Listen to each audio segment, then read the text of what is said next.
طولها قوي كده عشان اضايقك يا جزائري.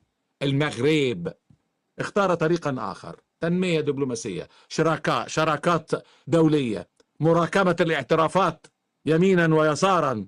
أودي وشي كده الاقي مالي، أودي وشي كده الاقي كندا. بالراحة علينا يا بريطة. الفارق ما بين دولة تبني مشروعا ونظاما يستهلك نفسه في إدارة أزمات مفتعلة لا قيمة لها، لم تقدم جديد للشعب الجزائري، بل أخذت منه ومن مقدراته 500 مليار دولار في 50 سنة.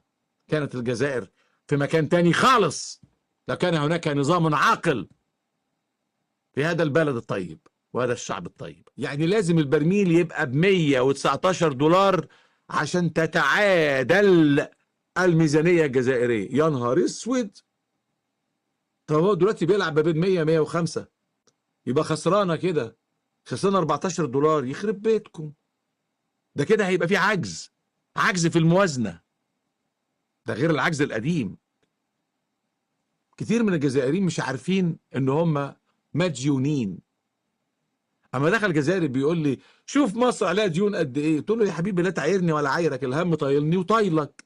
انت عندك ديون خارجيه ب 10 مليار دولار، كانوا 7 وزادوا 3 مليار دولار اللي اخذهم خايب اسميه من البنك الاسلامي عشان يعمل خط سكه حديد ما عملهوش.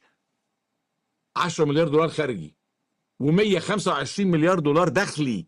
يعني ايه داخلي؟ الدين الداخلي اللي هو بيبقى عجوزات الموازنه على مدار السنين الماضيه بتتجمع وتكون دين داخلي. يعني النهارده الجزائر مديونه ب 55% من الناتج القومي بتاعها. انت مديون ب 55% من الناتج القومي بتاعك، ورايح تشطب ديون ب 2 مليار دولار دول افريقيه لمجرد ان هم وافقوا على ادخال الجمهوريه العربيه الصحراويه البتنجانيه التي في خاطرك للاتحاد الافريقي، او يحضروا في التيكاد في اليابان. الفلوس دي بتدفع من دم الغلابه الجزائريين. 2 مليار دولار ديون بتشطبها وانت مديون. والله عجبت لك يا زمن.